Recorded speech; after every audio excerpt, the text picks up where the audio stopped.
ৰৈ বিনালে কেতিয়া আহিব? এতিয়া ৰৈ ৰৈ বিনালে আমি খবৰ পোৱা মতে 31 অক্টোবৰ শুকুৰবাৰ হয়, সেইদিনাখনেই আহিব। সকলো শিৱসাগৰবাসী তথা অসমবাসী ৰাইজে ৰৈ আছে চিনেমাখন চাবলৈ অধীৰ আগ্ৰহেৰে। আৰু সেইদিনাখন কি পৰিস্থিতি হ'ব মই বুজিব পৰা নাই, কাৰণ আজি আমি ইয়াত পুখুৰী পাৰত পুলি ৰুওঁতেও সকলোৱে কান্দিছে, হিয়া ঢাকুৰি কান্দিছে। আৰু সেইখন হ'ব চিনেমাখন জুবিনদাৰ শেষ ছবি, আৰু তাৰ কাৰণে অসমৰ ৰাইজ একদম বাট চাই ৰৈ আছে।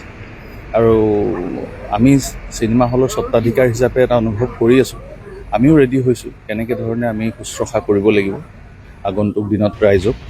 তো সেই অপেক্ষাত আছোঁ।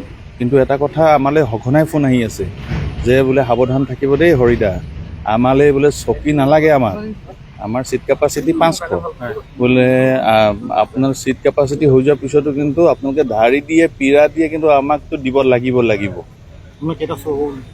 শ্ব' এতিয়া টাইমৰ ওপৰত, যিটো টাইমিং হ'ব 2 ঘণ্টাৰ চিনেমা হয় নে 3 ঘণ্টাৰ চিনেমা হয়, সেইটোৰ ওপৰত বেছ কৰি আমি থিৰাং কৰিব লাগিব। আৰু তেনেকৈ ডিষ্ট্ৰিবিউটৰৰ পৰা আমি লাইচেঞ্চ ল'ব লাগিব। তো সেইটোৰ ওপৰতে থিৰাং হ'ব। কিন্তু এটা আমি উমান পাই আছোঁ, যিটো উমানে আমাকো এতিয়া শংকিত কৰি তুলিছে। আৰু এইখন যিহেতু দাদাৰ একেবাৰে শেষ ছবি, আৰু এই চিনেমাখনে দাদাৰ জীৱনৰ লগত ৰিলেট কৰে, যিখিনি কথা মই ইতিমধ্যে গম পাইছোঁ। আৰু